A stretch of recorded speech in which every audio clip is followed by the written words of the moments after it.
Before we talk about Code Blue, I just want to paint a quick picture. You grew up in a large family That's in right. New Jersey, lots of brothers and sisters, and your father was a doctor whose practice was attached to your house. That's true, all true. I'm one of 12 children. My wife's one of 10. We were both fourth in order. And so together there are 50 first cousins. Okay. What was it like growing up? You must have seen patients come to see your father. I guess I'm wondering, a lot of physicians, and you're a physician, have sort of origin stories, and a lot of the things that we find ourselves doing when we grow up have to do with impressions that we had as children. And I sort of wonder if you think about those years growing up, seeing patients, watching your father do what he did.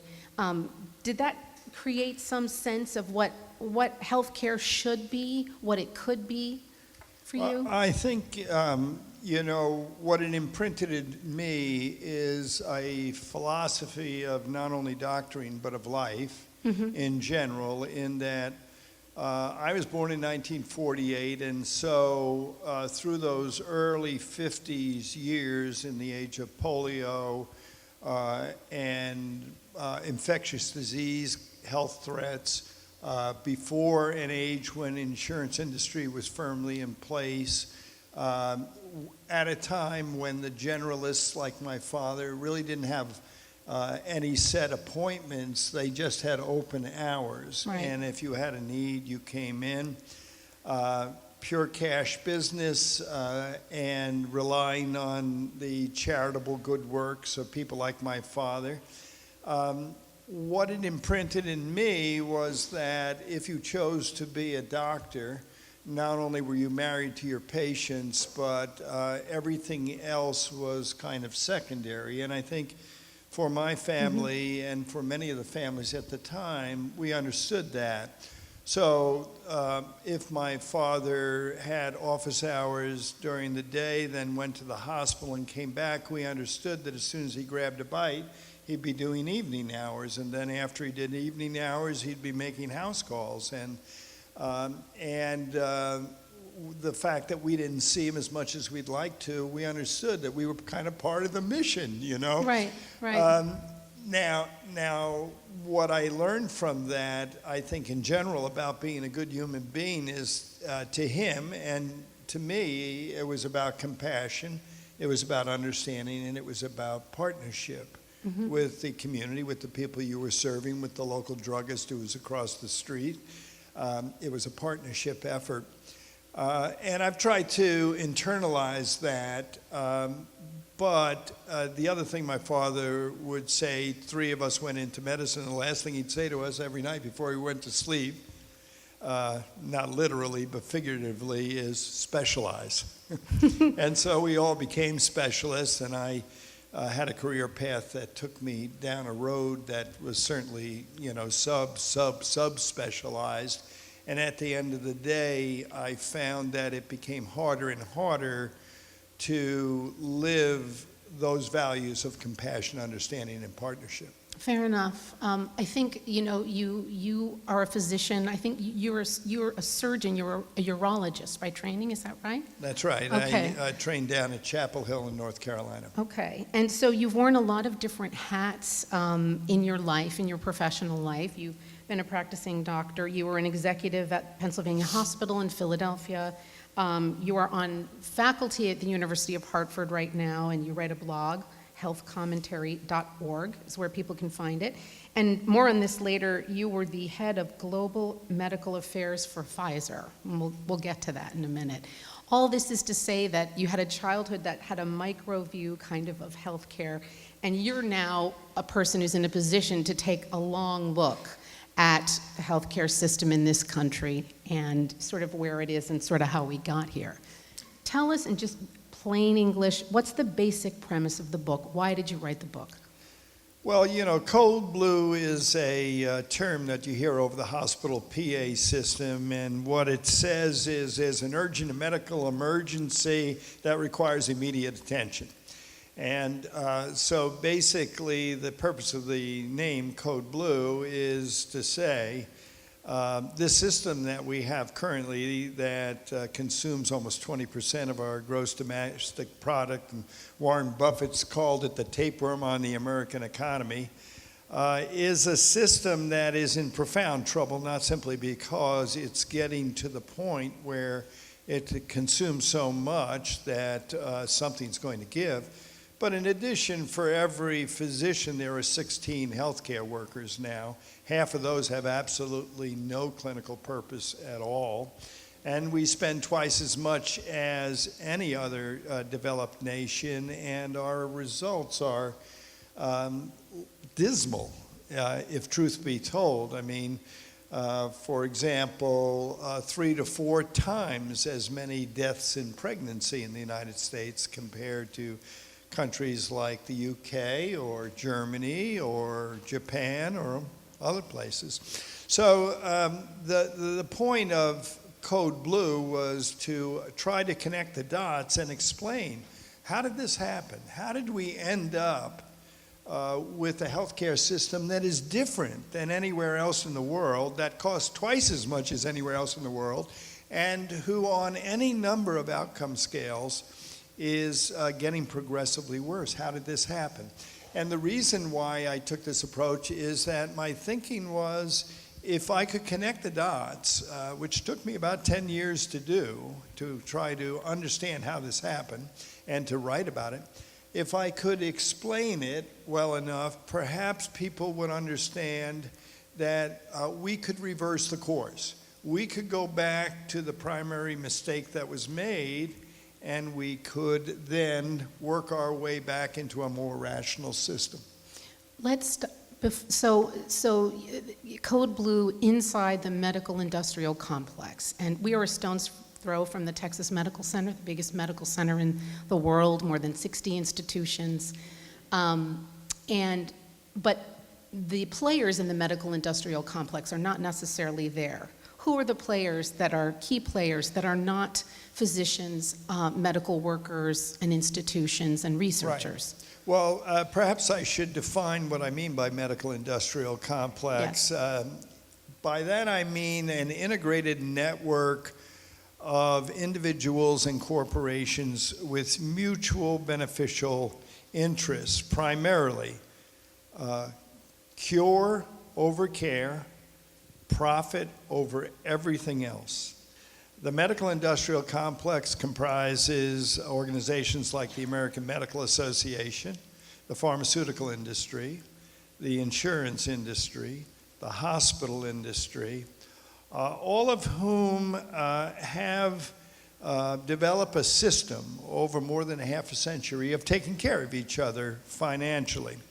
And in the process of taking care of each other financially, they have created a system that is so complex that literally everybody gets a piece of the action except the patient. It's an extraordinarily profit-driven system. It has 4 times the number of lobbyists that the military-industrial complex has, which gives you a sense of how much there is to protect here. The good news is that we have plenty of dollars devoted to the effort here in healthcare. It's just, it's fundamentally and phenomenally misapplied. And so the trick is to figure out, well, you know, how do you go backwards on this? Maybe I should say how we got here to begin with. Yeah, let's talk about the end of World War II and the Marshall Plan. The book really goes back to that point in time as a moment when our country could have made a different choice than we did. Tell us a little bit about the Marshall Plan. Sure. And sort of where we ended up. Well, I think a lot of you probably know that in the late 30s when World War II began, the U.S. was in no position to help out. We didn't have the materials to help out. We didn't have the manpower to help out, and FDR set to work to try to correct that. And all of the advice he got at the time, which was good advice, is that the only way that you could really escalate our preparedness would be to tap into the corporate culture of America. And in order to tap into the corporate culture, you had to make it profitable for the corporate culture to cooperate with FDR. And so that's the approach that they took, whether it was tires or aluminum or whatever resources, and that's the approach that they took with manpower and with science as well. They basically created a integrated cross-sector operation that was phenomenally successful during World War II. They created a whole blood system that didn't exist. They invented plasma. They created mass immunizations. They produced penicillin in industrial quantities so that it could be delivered on D-Day. That approach also involved interrelating the scientists and the great industrialists at the time, and those relations stuck after World War II. So when World War II ended, basically what happened was that a decision was made to invest in this profit-driven approach. They basically said, if we could simply defeat disease the way we defeated the Nazis, health would be left in the wake. So it was a fundamental misunderstanding of what health and wellness was. Much the opposite of the discussions I was hearing this morning from the authors, an understanding of healthiness in mind, body, and spirit. This is the opposite. This is basically saying, if you have disease entities that are the enemy, all you've got to do is figure out the cure for those diseases. Wipe out the disease and people will be healthy. It basically ignores all of the social determinants of health. So it shouldn't be surprising then, now all these years later, is that the United States is the only country in the world where we spend more on attempting to deliver health care than on all of our social determinants combined. We spend more on that than we do on education, security, environment, or jobs. All the money goes into trying to defeat disease. And in our wars on cancer and wars on this and wars on that and these tremendous industrial level research enterprises that we have today, what is absent is this very basic question. In America, we have no strategic health planning. We never, as Canada did in the end of World War II, we never asked the fundamental question, what do we need to do to create a healthy America? And in not asking that question, we never set priorities, we never budgeted, we never did the hard intellectual work that would lead to a country that is progressively productive and healthy. And in the wake of that, we got all sorts of aberrations, including an employer-driven insurance system. And I think in the meantime, we helped rebuild the economies of Germany and Japan, and their healthcare system is very different than ours. Yeah, you know, when you dig deeper and deeper, the story just gets crazier and crazier. And one of the most unusual things that I discovered in the course of the research is that when FDR died, FDR recognized the potential for a national healthcare system and was on his way down that route to try to accomplish it. When he died, Truman took over the fight. Truman was promptly labeled a socialist and in favor of socialized medicine by the American Medical Association and their allies at the time. What made it very strange was at the very same time, our military, through the Marshall Plan, supported by U.S. taxpayer dollars, rebuilt from ground level up national healthcare systems in Germany and Japan. And what makes the irony complete when you do full circle is if you look today at the death rates during pregnancy per 100,000 in Germany and Japan, they are 6 per 100,000 and 7 per 100,000. Whereas in the United States, our deaths during pregnancy are 24 per 100,000. And that has to do with social determinants of health that we've ignored. Exactly. in your Well, argument. it has to do with the fact that a third of our citizens to begin with are either uninsured or underinsured. So they are, even when they are challenged by a disease and want to access these great discoveries that are disease-focused in the United States, many of them delay coming in.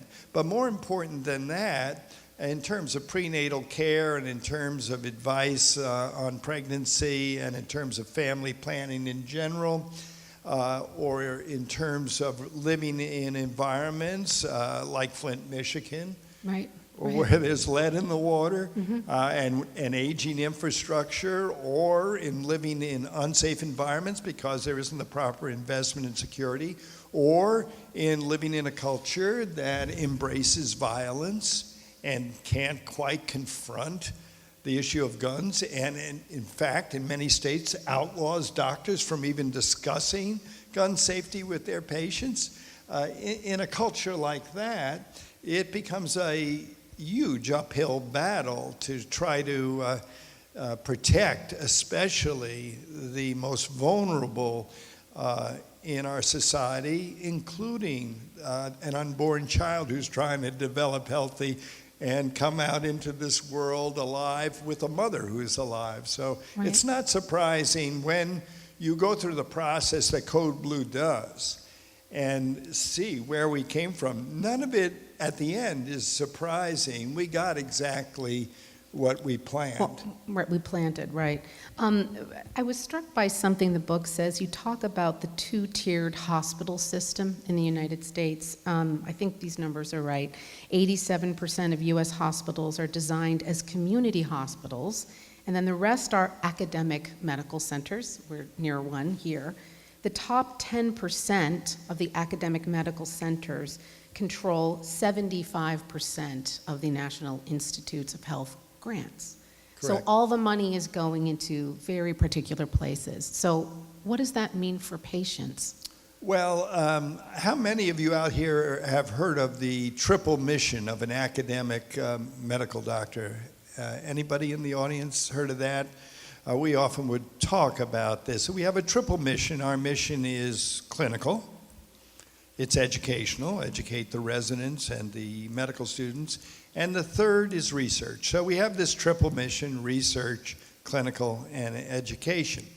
Well, in reality now, the research side of this enterprise has become so large Right. and so profitable that it almost is the tail wagging the dog. We changed the laws back during the Reagan era that allowed patents that evolved from research from NIH grants to be owned by the individual researchers and their institutions rather than the federal government. Before then, the federal government had control over all those patents. If you wanted to use them, you had to interact with the government. Nowadays, if you're a researcher in an academic institution, you see gold at the end of the trail if you happen to come up with a discovery that is commercial.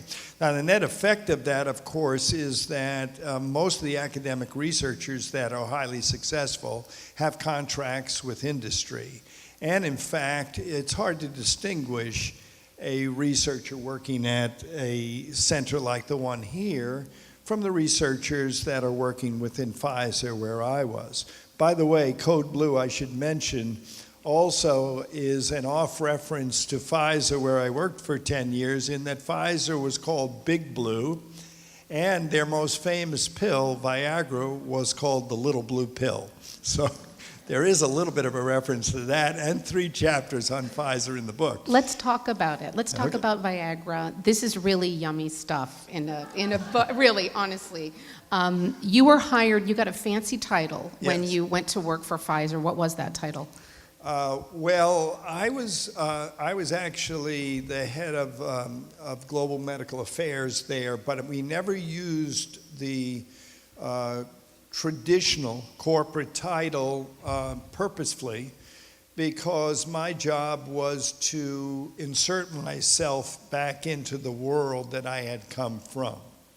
So my role was as a cross-sector leader to interface with not simply academic physicians and doctors and nurses throughout America and worldwide, but also to interface with government and all of the industry advisory groups as well. So the question was, well, what would be my platform? If we weren't going to be upfront and put it out there that I was functioning in the highest executive ranks at Pfizer and I was heading up their medical affairs, what would be my platform? And I had been working for years with a group of sociologists on the patient-physician relationship. And fundamentally, I was working on how you define that and how much human and social capital was tied up in people trusting other people to care for them, allowing them to touch them, allowing them to assuage their fears. I mean, how much was it worth to society, millions and millions of times a day, to have people interacting with each other and reassuring each other that all would be well, that their greatest fears most of the time were exaggerated. So I had been studying that, and what Pfizer did was hire a survey and PR firm to find out, well, what do doctors and patients think the patient-physician relationship is? And so they surveyed it, and 6 weeks later and several $100,000 later, they discovered that both doctors and patients agreed that the patient-physician relationship was three things. It was compassion, it was understanding, and it was partnership. The next issue then was, well, what would be the nonprofit that I headed up for social science research at Pfizer? And after some discussion, we decided it would be the Pfizer Medical Humanities Initiative because it would be action-oriented. And out of that then came a logo integrating patient and physician, and on around the circle of the logo was compassion, understanding, and partnership.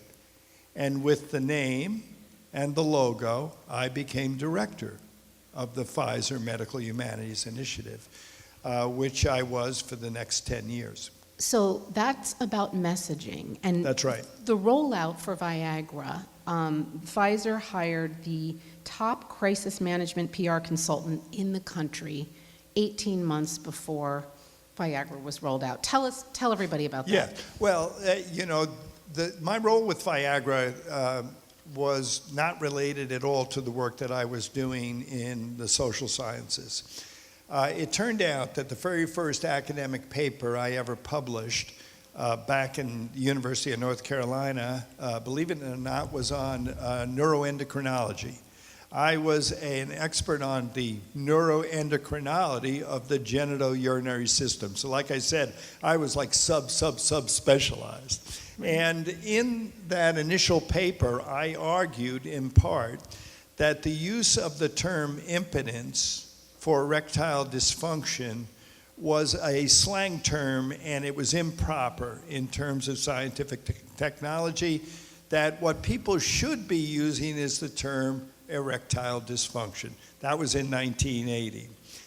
It was only 18 years later that we invented the initials ED for erectile dysfunction, or that Bob Dole appeared talking about his ED. Mm-hmm. So basically, I was hired because 18 years after I had been one of the first to use the term erectile dysfunction, by then I had gone down a cross-sector route. I had been a television medical editor. I had had a role in academic medicine.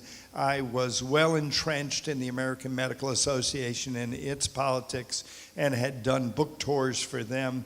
And so to them, I was the ideal physician voice to launch Viagra, and I was hired 18 months before the product was approved so that they could get a running start on preparing. Why did they do that? Because the CEO at the time, Bill Steer, greatly feared that Pfizer would be labeled the sex company. And so he knew that this was going to be a culture buster and that there was going to be enormous press interest, and he wanted to make sure that we engaged on equal footing with the communications industry. So he hired a communicator, me, who had an experience as a urologist and who had been one of the inventors of the term ED, to represent the company. And so for the first year and a half or 2 years, I traveled literally all over the world, not only representing the product as a serious medical product and a marker of underlying disease, cardiovascular, heart disease, diabetes, but also as someone who was advocating for reimbursement for that drug, even at the same time as the very same insurance companies refused to pay for birth control pills. Right, and Pfizer, I think you say this in the book, right quick, covered their female employees. Well, Pfizer, Pfizer at the time that the product was being developed had problems with not covering birth control pills. Right. But part of the issue identification had flagged the fact that if they didn't cover their employees, this would be raised as an issue. So as the product was released, they were one of the first to provide coverage for birth control. And they got the support of the Catholic Church, right? They did have support of the Catholic Church. Like I said, we started this initiative 18 months before Viagra was released. And so the charge, which was highly organized, and the advisory committee included theologians, ethicists, social scientists, psychologists, as well as academic physicians. The challenge was to identify every issue that might arise as an issue the day that product was released. And so obviously one of the issues was, is the Pope going to come out against this? And so what they did was reach out and consult with the papacy.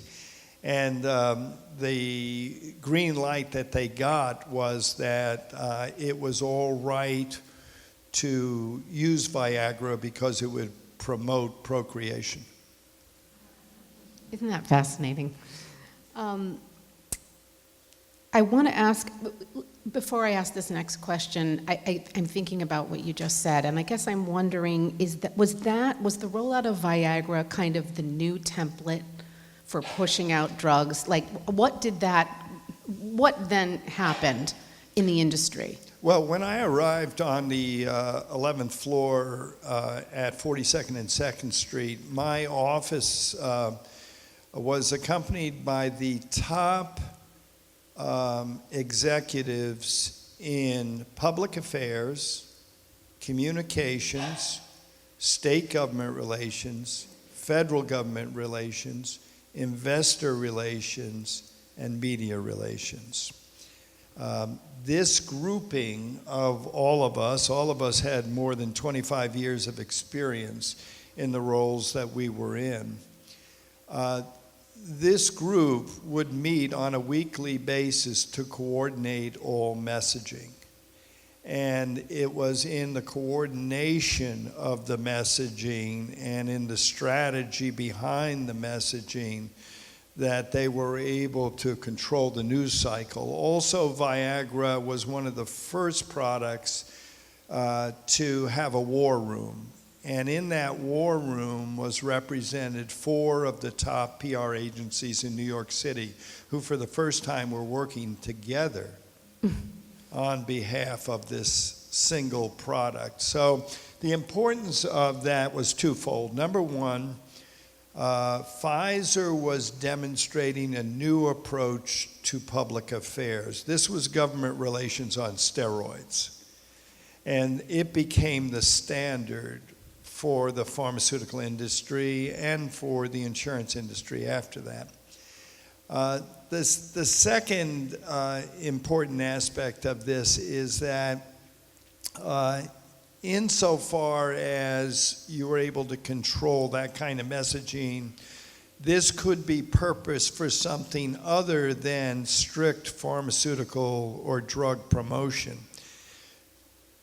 18 months after Viagra was released, Pfizer successfully executed the hostile takeover of Warner Lambert in order to get control of Lipitor, their statin. Lipitor was only the 5th statin at the time. There were 4 others that preceded it. It had some increased value in terms of bringing down cholesterol that the others did not, but not so much that it could have necessarily prevailed on its own. But Pfizer, with that very same group that had supported Viagra, was able to reapply that not only to the marketing of Lipitor once they got control of it, but to the actual success of taking over Warner Lambert's entire company in order to get control of that product, Lipitor. Was that worth it? More than worth it. By the time that Lipitor reached the end of its patent life, it was bringing in alone, that one single drug, $12 billion a year. So the point I'm making is that in designing this corporate affairs approach on steroids, this integrated messaging with a war room and with 10 or so very experienced messengers from every discipline working together, Pfizer basically was foretelling what Washington would become like. Developing a system that the AMA would copy, developing a system that the American Hospital Association would copy.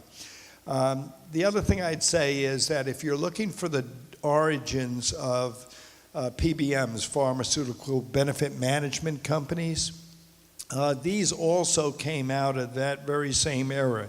It was during this period from 1997 to 2000 that the various different industries that are part of the medical industrial complex understood, appreciated that data would be the true driver of control of the status quo, that if you could control the data and if you were able to not only steer the movement of pills as well as the movement of strategic data and who is prescribing what when, if you could do that, you basically could legally provide kickbacks to each other to the point where today, if you go to a drugstore, everybody is kind of opaquely in on that take. Everybody's getting a piece of the action except you.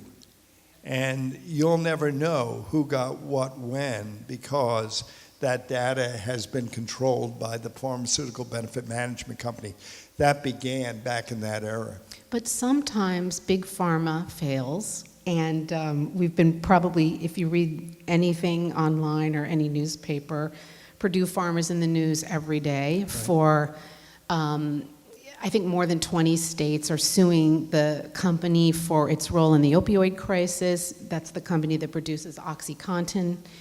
And at the person who created Purdue Pharma is Arthur Sackler. The Sackler family still owns Purdue Pharma. I just wanted to quickly say, you say in the book that Arthur Sackler was the first player in the medical industrial complex to create a disease to give purpose to a drug that already existed. That's right. Okay? This is the tail wagging the dog. That's right. In 1957, there was a 17-minute advertorial that appeared on broadcast television at the time. And just think about that. You know, TV was just about launching, and we have a 17-minute advertorial, and it's called The Relaxed Wife, I believe it's called. And it's about this wife who's being driven crazy by this businessy corporate New York husband who just can't sleep because he's so nervous. And this 17-minute advertorial is all about this new condition that has come about called ataraxia. And they go through this long explanation, and the wife is explaining to her husband about this book she had just read on ataraxia and what it is. And it is only afterwards, not in the editorial at all, but actually several months later, that Sackler helps Pfizer launch Atarax, the tranquilizer of the 1950s. Now, Arthur Sackler also was the one who distinguished between Librium and Valium, and even though there is no real distinguishing that, and managed to make both of those million-dollar sellers. Few people appreciate that in 1960, 1 out of every 6 American adults was on tranquilizers. That is a tribute to Arthur Sackler, because Arthur Sackler invented the detail man, the person who comes to the doctor's office to give him the details. Arthur Sackler invented putting inserts into JAMA, AMA's big magazine, as advertisement, and JAMA loved it. He did it for 7 years in a row. Arthur Sackler was the main marketing agent for Pfizer for the entire 2 decades, from 1950 to 1970. Arthur Sackler was the purchaser of a small little pharmaceutical company that just sold contraceptives in 1955. Nobody knew what he was doing. Right. It sat there mothballed until Arthur Sackler saw the value of a long-acting narcotic and being able to claim that it was non-addictive. So Arthur Sackler goes way back. In fact, Arthur Sackler graduated in the year that my father did, in 1940 in New York City. My father went into the medical corps. Arthur Sackler somehow escaped being recruited and became a pharmaceutical marketer who, over a period of time, became the guy who unleashed the man-made opioid epidemic. We are out of time. I want to ask you one more quick question, because there has to be a silver lining to all this, right? That's right. The book really does talk about, you talk about Medicare and Obamacare, the Affordable Care Act, as That's right. 2 steps in the right direction in the last 75 years. Tell us briefly, and then we'll open for questions, Sure. what your vision of how we could fix this. Sure. Well, first of all, I'm surprisingly optimistic. Why am I optimistic? Well, we spend twice as much as everybody else in the world. We spend $4 trillion on healthcare in the United States. So it isn't like we don't have resources. We have resources, they're just misapplied. So that's the first thing. Number 2, I have a lot of confidence about the doctors and nurses and pharmacists and health professionals in the United States. I feel like most of them are very well trained. Most of them, when push comes to shove, side with their patients and do their best to protect their patients' interests, and against, a lot of forces that would work it the other way. So I like our health professionals and what they're able to do. We have tremendous schools of public health that have been massively underutilized and could be utilized if we actually wanted to go through a strategic planning process. It isn't like we don't have some of the most brilliant minds in public health who could sit down and say, okay, well, what are our priorities? How do we make Americans healthy and productive? So, it isn't beyond us intellectually to be able to accomplish that. I am optimistic because when I look back 10 years ago for where the support was for universal health care or health care access as a human right, it was not present. And now, poll after poll, 70-80% of Americans believe, yes, it is a human right. And we do need to have universal health care. Finally, I know, having been inside of a Fortune 10 company, CEOs hate providing health care services. They know they don't know anything about health care, and it is a noose around their necks. Warren Buffett, like I said, called it the tapeworm on Americans' economic competitiveness. Employers would much prefer to run their companies. And of course, all of us would much prefer to be able to have our health care portable and travel with us so that we're not staying in a job we hate just because we can't afford to lose our health care. So all of these things, to me, lean us toward moving on with the solution. Now, with Obamacare, people always ask me, what do you think of it? And I said, well, you know, it got us partway there. Somebody had to break the ice with this thing, and it certainly has done that. I mean, part of the reason why we have the support for universality now is because Obamacare broke through that barrier. But it's also a cautionary tale with Obamacare, because what it tells you is that if you're going to do an incremental approach, you have to have ironclad protections, because otherwise, you know, you're talking about a status quo here that controls 1 in every 5 American dollars.